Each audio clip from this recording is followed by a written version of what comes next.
Ngariung, kembali lagi kita di podcast Ngariung, ngobrol asik dan inspiratif di Bandung. Perkenalkan, saya Cindy dari Bank Indonesia Jawa Barat. Masih dengan semangat yang sama nih, bahkan lebih membara, karena ini merupakan hari kedua penyelenggaraan Karya Kreatif Jawa Barat atau KKJ dan juga Pekan Kreatif Jawa Barat atau PKJB tahun 2022.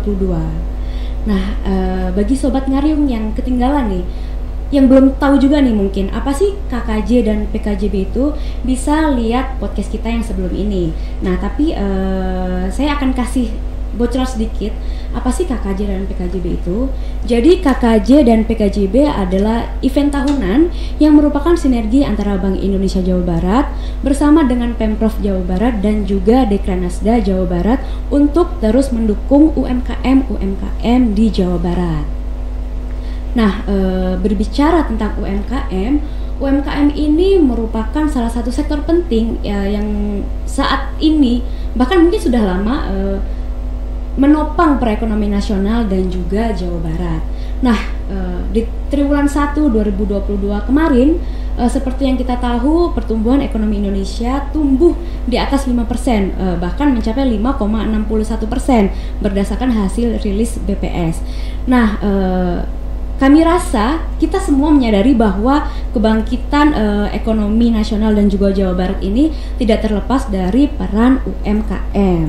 Nah, namun ada beberapa hal yang terkait dengan UMKM ini yang perlu kita perhatikan. Salah satunya terkait dengan permodalan dan juga akses pembiayaan bagi UMKM. Nah, hari ini kita akan ngobrol terkait dengan bagaimana sih peran perbankan dalam mendukung UMKM, terutama melalui pembiayaan yang diberikan oleh perbankan tersebut.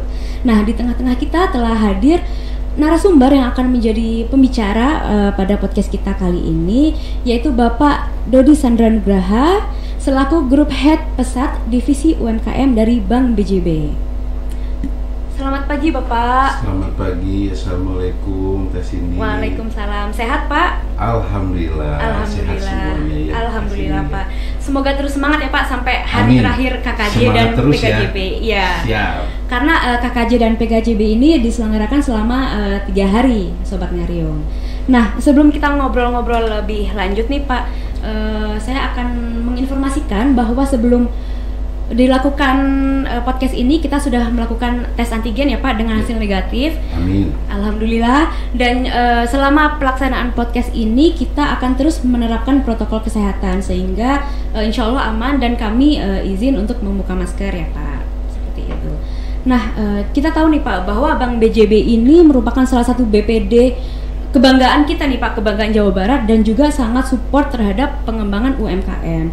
Dan juga di saat ini nih Pak, di tahun 2022 saya rasa dan kami juga sepertinya juga mulai optimis nih Pak bahwa pandemi akan segera berakhir. Nah, tentunya dengan kondisi pandemi yang sudah membaik, kemudian ekonomi juga mulai tumbuh kembali gitu ya Pak, aktif meningkat. Nah, ini juga tidak terlepas dari peran perbankan dalam mendukung pemulihan ekonomi, khususnya dalam pembiayaan atau penyaluran kredit.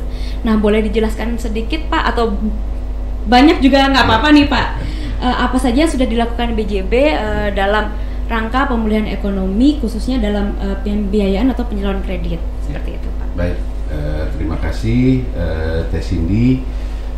Selamat pagi para Sobat Ngariung Pak. Sobat Ngariung ya, luar biasa namanya Sobat Ngariung. Saya nanti ikut Ngariung terus ya. Mangga Pak. Ya, boleh ya? Pak. Baik, terima kasih. Jadi pertama-tama saya ingin ucapkan minal aidin wal faizin, mohon maaf lahir batin, masih dalam rangka Lebaran ya, dari sini ya. Pak. Masih dalam rangka Lebaran. Saya pribadi dan mungkin mewakili Bank BJB juga mohon maaf lahir batin kepada Sobat Ngariung. Mudah-mudahan kita diberikan kesehatan terutama oleh Allah Subhanahu wa taala. Amin ya rabbal alamin. Baik, Bank BJB adalah bank pemerintah daerah Jawa Barat, Teh Cindy. Jadi Bank BJB ini secara kepemilikannya itu dari provinsi, kota, kabupaten Jawa Barat, sehingga seyogianya Bank BJB ini bersinergi mendukung program-program yang dicanangkan oleh baik pemerintah provinsi, kota atau kabupaten se-Jawa Barat.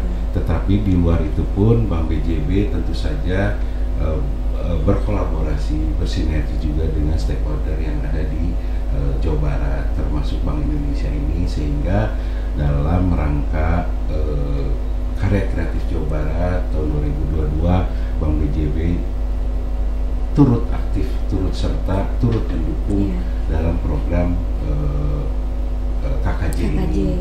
Dan ini bukan pertama kali Teh Cindy, tahun-tahun sebelumnya juga kita selalu aktif berkontribusi dalam kegiatan KKJ Bank Indonesia ini.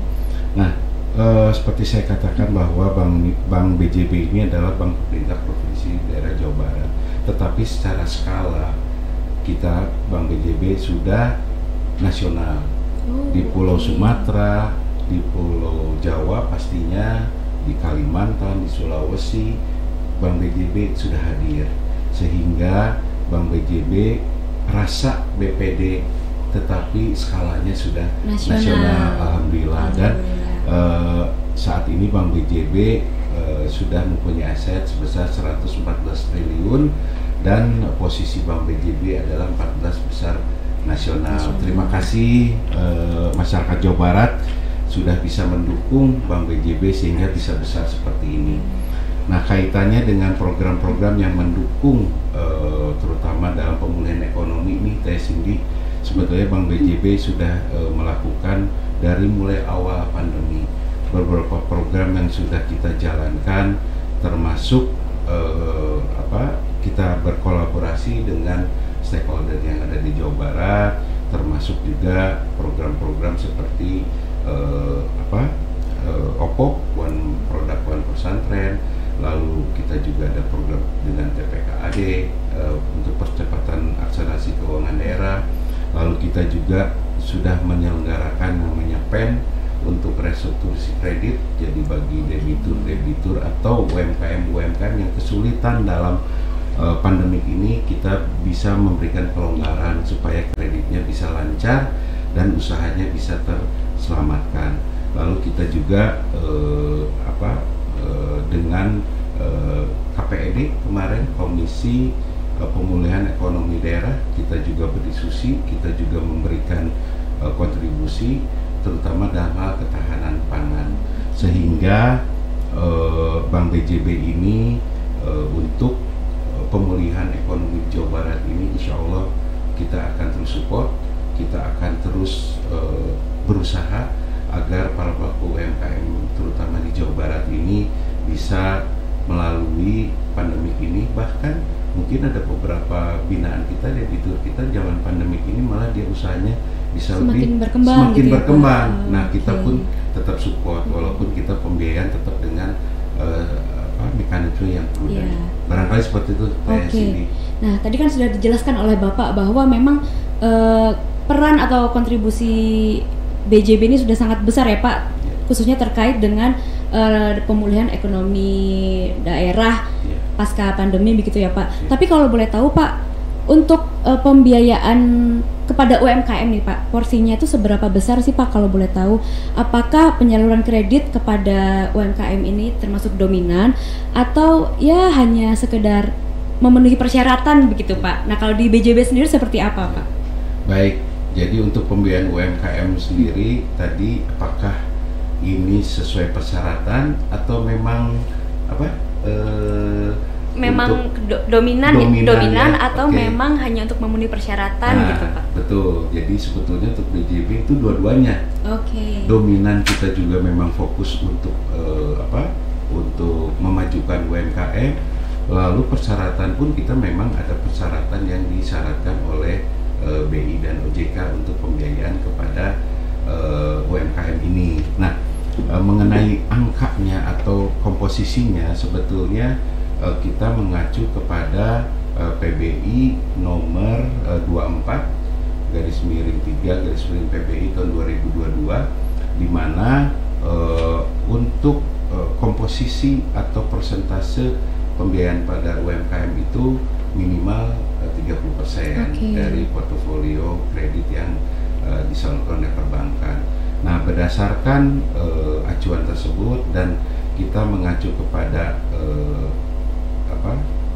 RIPM, rasio inklusi permodalan makro prudensial, Bank BJB saat ini sudah mencapai 47%. Wow. Jadi dari angka tersebut bisa membuktikan bahwa Bank BJB betul-betul fokus dan betul-betul memang kita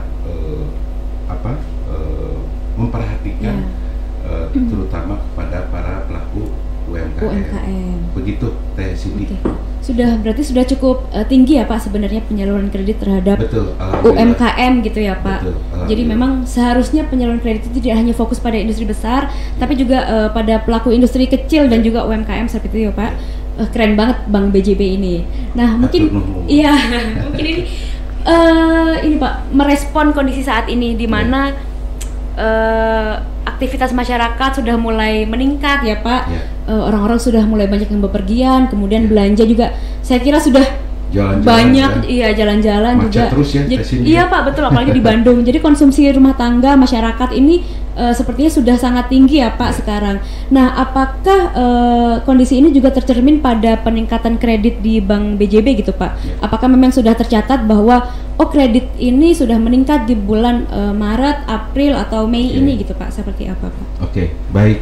Mengenai penyaluran kredit UMKM sendiri untuk di divisi UMKM, sebetulnya kita juga dengan kondisi sekarang seharusnya nih peningkatan peningkatan ekonomi ini harusnya lebih baik ya, mudah-mudahan ya ini dengan mungkin melandainya COVID-19 ini. Tetapi kita feedback ke belakang yang mulai pandemi ini kalau nggak salah dari mulai 2019-2020 ya Teh Cindy ya. Nah ini sekedar gambaran aja sebetulnya dari penyaluran kredit UMKM kita di tahun 2021 itu ada peningkatan sebesar kurang lebih 19,29%. 19,29%. Betul, selama tahun year on year. Jadi Desember 2020 dibandingkan dengan Desember 2021. Itu ada peningkatan outstanding portfolio kredit kita sebesar 19,29%.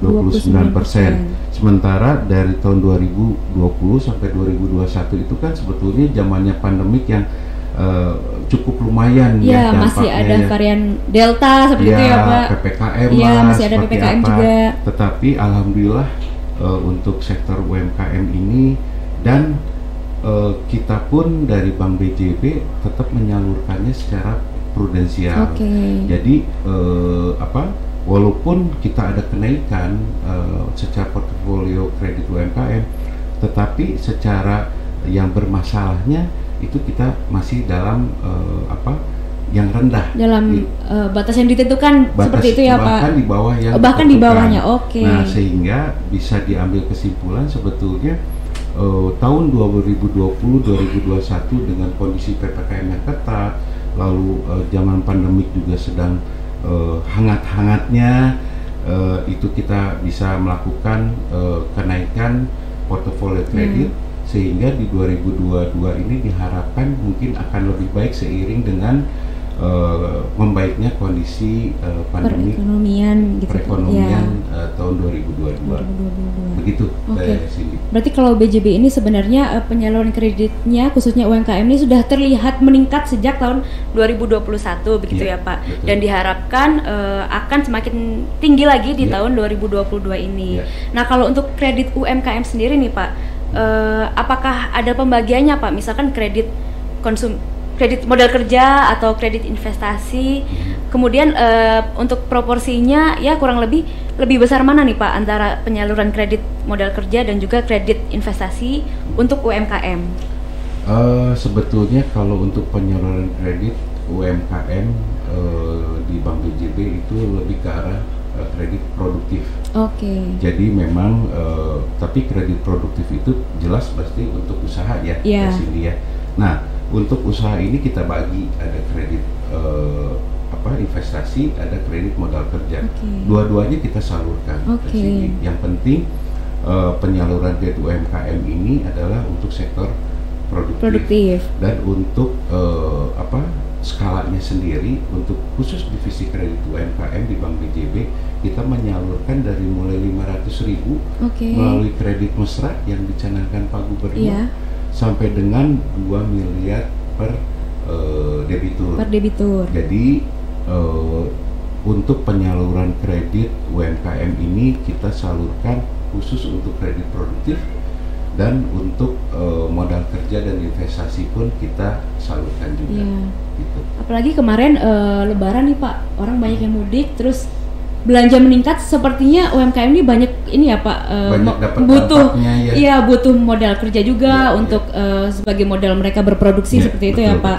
Betul. Nah ini Pak, terkait dengan sektor preferensi dari Bank BJB nih Pak, apakah ada sektor-sektor tertentu yang menjadi preferensi Bank BJB dalam menyalurkan kredit UMKM ini Pak? Mungkin lebih ke arah strategi mungkin strategi ke depannya. Betul, Pak. Oke.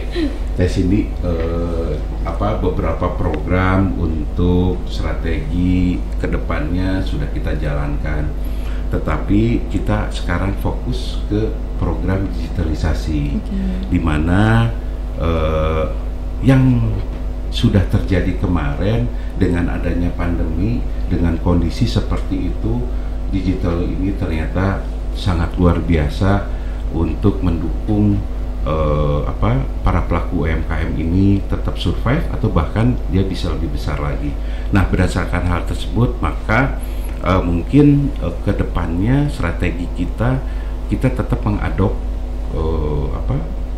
bagaimana caranya UMKM ini bisa mendapatkan layanan ataupun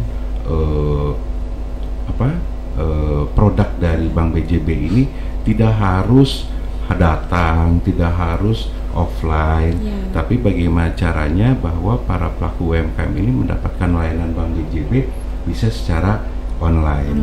Sehingga kita betul-betul zaman pandemi kemarin itu kita betul-betul memutar otak gimana caranya nih UMKM ini dalam masa pandemi ini dia masih bisa mendapatkan akses jasa perbankan dari Bank BJB.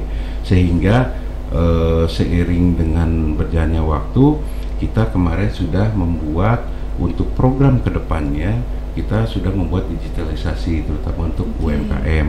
Di antaranya adalah kita untuk yang di program pesat sendiri ada yang namanya aplikasi Disentra, yaitu aplikasi Disentra, Digital Informasi dan Transaksi, di mana aplikasi Disentra ini itu bisa dimanfaatkan oleh para pelaku UMKM yang ingin belajar, yang ingin menambah pengetahuannya, meningkatkan kapasitas usahanya melalui online. Itu aplikasi Disentra yang dibuat oleh Bank BJB. Lalu kita pun sudah membuat namanya aplikasi Cakap, catatan akuntansi lengkap. Cakap tuh ahli lah gitu ya. Nah, Cakap itu singkatan dari catatan akuntansi lengkap, di mana para pelaku UMKM ini di lapangannya kadang-kadang mereka untuk melakukan pembukuan itu asal-asalan lah ya dari sini ya. Mungkin tahu ya UMKM penting mah duit asup, duit keluar nu aya gitu, nggak tahu apakah itu modal atau apakah itu keuntungan atau apakah itu apa. Nah, di lapangan Bank BJB selalu memberikan pemberdayaan, dan di lapangan sendiri kita sering menemukan bahwa para pelaku UMKM itu dalam pencatatan itu bahasa Sundanya mah amburadul lah ya. Sehingga pihak perbankan apabila ingin memberikan pembiayaan juga agak sulit karena pencatatannya juga amburadul gitu. Nah, Cakap ini adalah salah satu solusi para pelaku UMKM bagaimana caranya melakukan pencatatan secara teratur, secara rapi, dan tidak perlu dicatat tapi langsung lakukan melalui aplikasi. Sehingga di Cakap ini neraca, laporan keuangan, rugi laba itu real time bisa dilihat Dan mungkin otomatis gitu ya Pak. Jadi otomatis. pelaku usaha hanya perlu input, kemudian saja. Laporannya akan Iya, nggak perlu ngitung lagi cara gitu ngitung ya, neraca seperti apa, cara ngitung rugi laba, stok semua tidak. Wah, tidak perlu banget, lagi. Pak. Jadi Cakap ini mudah-mudahan bisa mendukung juga ya untuk peningkatan kapasitas dari pelaku UMKM itu sendiri. Lalu kita juga yang sudah program nasional sebetulnya, kita ada yang namanya Bincang Jumat Bisnis bagi para pelaku UMKM melalui Zoom, melalui webinar, sehingga nasional. Dan itu kita rutin lakukan setiap hari Jumat sekitar jam 1, jam 2. Itu kita dalam Bincang Jumat Bisnis itu kita mengundang narasumber yang kompeten dalam bidangnya supaya para pelaku UMKM ini bisa menimba ilmunya dari hasil kegiatan tersebut. Ini sudah berjalan dan pesertanya luar biasa. Banyak ya Pak? Tidak hanya Jawa Barat, peserta kita dari Belanda ada. Jadi UMKM kita yang di Belanda mendengar ini, mereka ikut. Karena apa? Karena tidak terbatas, karena melalui Zoom, sehingga mereka juga bisa mengikuti kegiatan tersebut. Lalu kita juga untuk bagi para pelaku UMKM yang ingin mengakses kredit atau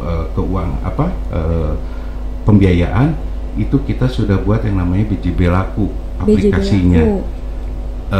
Layanan kredit UMKM, di mana bagi para pelaku UMKM yang membutuhkan pembiayaan itu nggak usah datang ke Bank BJB ke sini, nggak usah ongkos lagi, tapi bisa melalui aplikasi BJB Laku. Langsung di situ UMKM itu membutuhkannya apa, nominalnya berapa, semuanya itu nanti secara sistem akan diproses oleh Bank BJB dan langsung nanti akan di follow up oleh Bank BJB. Jadi untuk akses pembiayaan itu nggak perlu datang lagi, tinggal mengakses BJB Laku BJB saja. Laku. Betul. Lalu selain itu pun tentu saja untuk transaksi kita punya BJB Digi. Jadi BJB Digi itu nggak kalah dengan bank-bank besar untuk transaksionalnya melalui e-banking, transfer semuanya bisa dilakukan melalui BJB Digi dan itu bisa dipergunakan oleh seluruh nasabah Bank BJB termasuk UMKM juga. Dan kita pun sudah mempunyai Digi Cash. Digi Cash ini untuk transaksi QRIS. QRIS, jadi QRIS ya Pak? QRIS, jadi nggak perlu lagi harus tunai gitu kan. Jadi seperti yang digaungkan oleh Bank Indonesia untuk di KKJ ini, aktifkanlah transaksi QRIS. Jadi nggak perlu lagi uang tunai, tinggal di tap langsung transaksinya berjalan dan tidak ada kembalian, tidak ada uang palsu ya. Uangnya langsung masuk ke rekening gitu kan. Itu pun kita sudah sediakan berupa Digi Cash gitu. Dan satu lagi Teh Siti, sebetulnya program unggulan untuk UMKM selain digitalisasi, kita di BJB sudah ada yang namanya DPLK. Dana Pensiun Lembaga Keuangan. Apa itu DPLK? Jadi yang namanya pensiun, Teh Cindy tahu kalau BI ada pensiun nggak? Ada Pak. Ada ya. Nah kalau petani peternak ada pensiun nggak? Nggak ada ya. Padahal mereka pun sebetulnya pengen setelah mereka berusaha umur tertentu, mereka juga pengen menikmati pensiun gitulah istilahnya.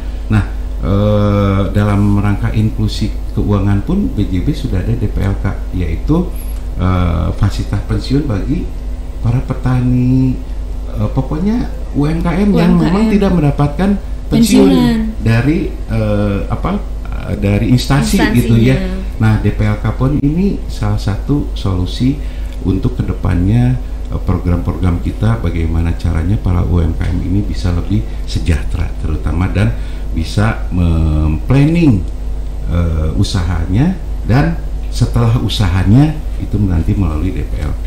Begitu barangkali. Ini keren banget loh Pak, asli dari tadi saya terpesona gitu Pak. Ternyata banyak sekali program inovatif dari BJB ini ya Pak. Bahkan sama seperti bank-bank yang lain gitu ya Pak, maksudnya walaupun BPD tapi skalanya sudah nasional dan juga inovatif. Programnya itu sangat banyak sekali. Dan yang saya tangkap juga terkait dengan kemudahan akses pembiayaan ini memang real ya Pak, dijalankan oleh BJB ya Pak.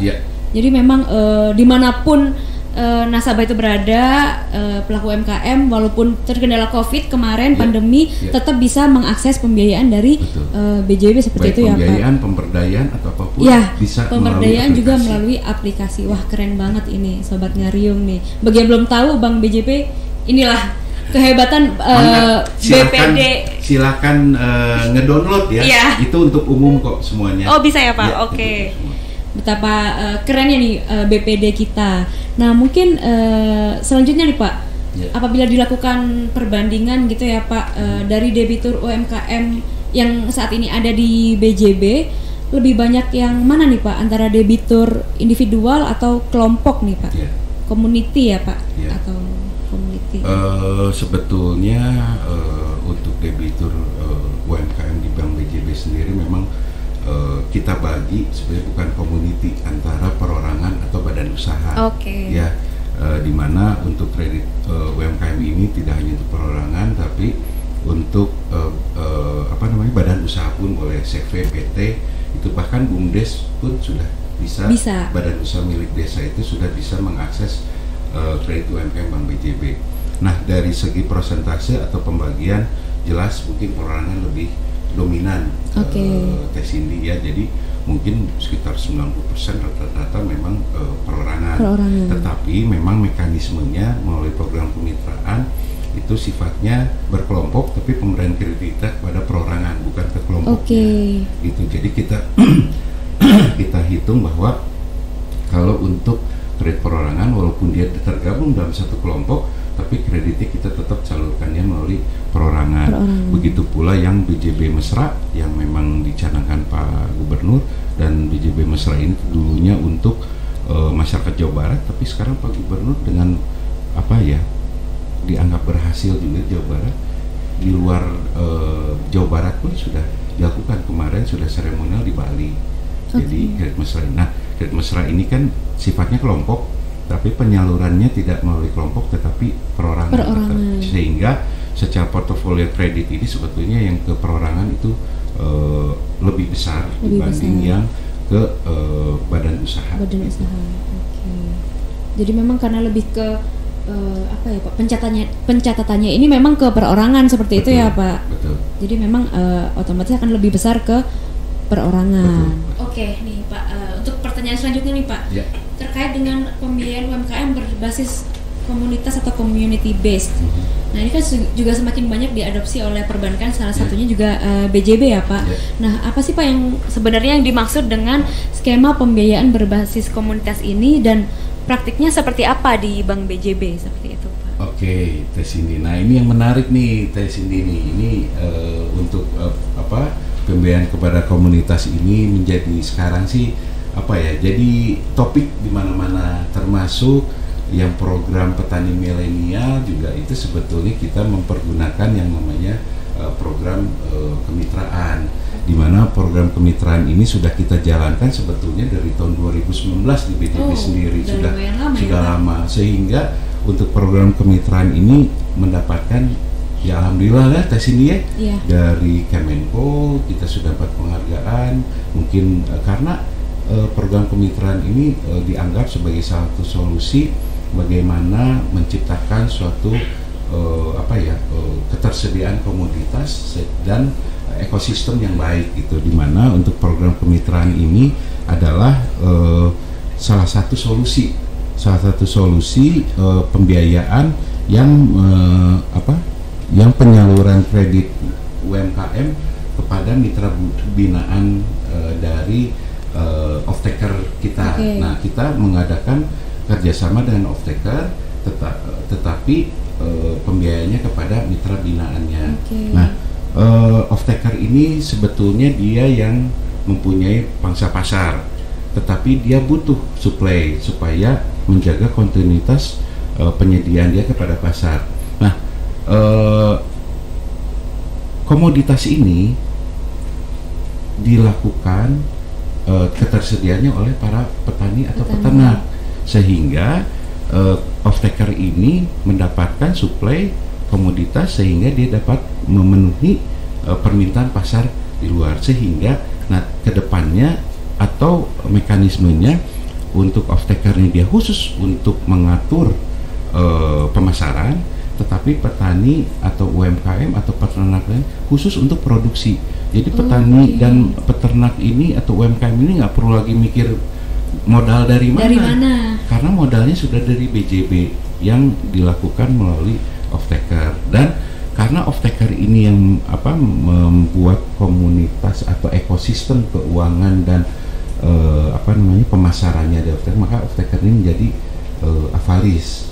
Jadi avalisnya, sehingga tidak diperlukan lagi bagi para petani, peternak ataupun pelaku UMKM ini dibutuhkan jaminan untuk pembiayaan pola kemitraan ini. Nah, pola kemitraan ini sebetulnya dianggap salah satu solusi yang terbaik dalam menjaga kestabilan ketersediaan komoditas-komoditas yang ada di Indonesia, gitu ya. Jadi skalanya bukan Jawa Barat lagi nih Teh Cindy ya, untuk yang program kemitraan ini udah nasional. Kita tidak hanya di Jawa Barat, tetapi di luar Pulau Jawa pun sampai dengan Makassar kita sudah jalankan pola kemitraan ini.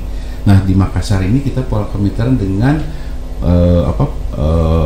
nelayan yang telur ikan terbang. Baru dengar ya? Baru dengar, Pak. Wah, padahal itu telur ikan terbang itu kualitas ekspor. Untuk sushi ya kalau nggak salah ya, untuk makanan itu harganya luar biasa. Nah, itu salah satu komoditas saja. Nah, sekarang pola kemitraan ini sebetulnya tujuannya adalah untuk jelas satu, berarti untuk menjaga ketersediaan komoditas. Tapi komoditas yang sudah kerjasama dengan kemitraan kerjasama dengan BJB itu sudah banyak, terutama di ketahanan pangan, seperti gula kita sudah kerjasama dengan RNI pola kemitraannya. Lalu untuk domba, ketersediaan domba, pola kemitraan kita sudah kerjasama dengan Agro Investama selaku off-taker domba. Lalu kita sudah kerjasama juga dengan beberapa off-taker yang memang mereka sudah punya market, tetapi ketersediaannya mereka masih butuh. Nah, Bank BJB lah masuk untuk pembiayaan tersebut. Sehingga dengan pola tersebut, selain ketersediaan komoditas itu terjaga, pasti kestabilan harga pun terjaga. Karena apa? Karena dengan pola kemitraan itu harga itu sudah ditentukan di awal. Jadi begitu petani itu panen, domba itu siap dipanen, itu harganya sudah disepakati, dibeli oleh off-taker tuh harganya berapa? Sekian. Gitu ya. Sehingga biasanya petani rata-rata ya, kalau mereka panen dan ternyata pembelinya belum ada, punten tiba-tiba dibeli tengkulak dengan harga yang rendah. Kasihan kan petaninya. Nah, ini salah satunya adalah harga tersebut sehingga nanti ada stabil. Jadi nggak ada harga yang turun naik, fluktuatif gitu ya. Lalu yang ketiga, selain harga, lalu komoditas terjaga, kita bikin suatu ekosistem. Jadi dari off-taker dengan binaannya kan pasti satu ekosistem. Betul. Sehingga monitoringnya, sehingga stok, lalu keuangannya kita bisa pantau. Sehingga dengan monitoring yang lebih mudah, sehingga kalau ada masalah atau apapun kita akan ada solusinya akan lebih mudah lagi. Lalu yang terakhir yang paling penting nih Teh Cindy untuk pola kemitraan ini kesejahteraan petani akan lebih baik lagi. Karena apa? Karena pangsa-pasarnya sudah jelas, modalnya sudah kita berikan dari Bank BJB, lalu nanti bahasa kerennya mah profit lahnya atau keuntungan lah ya. Keuntungannya sudah jelas karena dari biaya kredit yang kita berikan dibanding dengan nanti hasil penjualan pasti ada selisih, dan selisih itu menjadi haknya petani. Jadi petani, peternak dan UMKM ini fokus bikin produk, tong mikiran dari modal, tong mikiran dari pemasaran gitu ya, Pak. Sudah ada itu. Nah, itu kurang lebih. Dan untuk kesejahteraan balik lagi untuk pola kemitraannya kita gabung dengan yang program BPLK supaya petani itu kalau sudah istilah nama sudah sudah masa kerja sudah berkurang, pensiunnya pun nanti ada gitu ya, Pak. Itu dari sini kira ngelangkung. Jadi memang pola kemitraan ini bisa dibilang terintegrasi gitu ya Pak. Betul. Dari produksi kemudian pemasaran dan juga permodalan ini sudah ada ada yang membantu. Betul. Istilahnya tadi profitnya sudah jelas kelihatan. gitu, sudah kelihatan gitu Pak. Nah mungkin ini terakhir nih Pak, apa saja sih yang harus dipersiapkan oleh para pelaku UMKM nih Pak agar memperoleh kemudahan akses pembiayaan dari Bank BJB maupun mungkin dari bank lainnya gitu, apa saja yang perlu dipersiapkan? Ini nih Teh Cindy nih, sebetulnya para pelaku UMKM ini kendalanya itu biasa adalah di sisi visible dan bankable, kerennya mah gitu ya.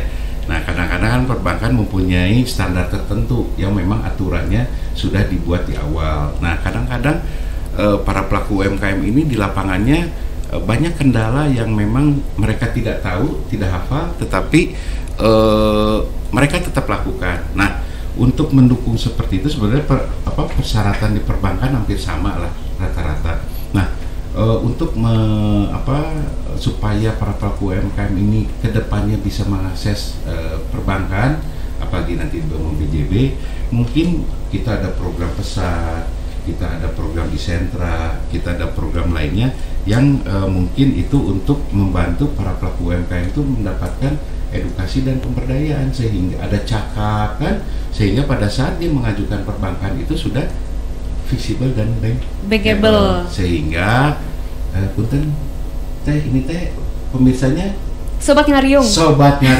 Nah Sobat Ngariung nanti manfaatkanlah fasilitas-fasilitas yang ada di Bank BJB, aplikasinya semuanya, supaya pada saat Sobat Ngariung ini perlu akses pembiayaan dari perbankan itu langsung bisa menjadi visible dan bankable, sehingga usahanya itu bisa mendapatkan pembiayaan untuk usaha yang lebih maju lagi.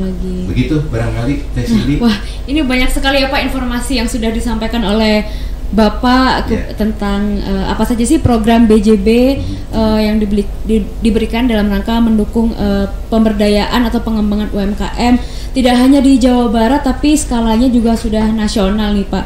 Bapak terima kasih banyak atas waktu dan kesediaannya Pak. Pasti bermanfaat bagi Sobat Ngariung semua dan juga bagi para pelaku UMKM di luar sana agar semakin termotivasi ya Pak. Bahwa memang pembiayaan itu sebenarnya permodalan atau pembiayaan itu bukan kendala ya Pak. Memang bisa diusahakan dan bahkan BJB sendiri memang sudah siap ya Pak. Pasti support para pelaku UMKM untuk mengembangkan usaha kita semua. Sekali lagi terima kasih banyak Pak atas waktunya. Semoga sehat selalu Pak. Amin. Amin. Semoga semangat terus sampai hari ketiga KKJ dan PKJB. Pasti. Yang penting isi DigiCash-nya untuk belanja di KKJ ya, di Trans ya Pak. Ya. Okay. Jangan lupa pakai kris. Oke. Siap.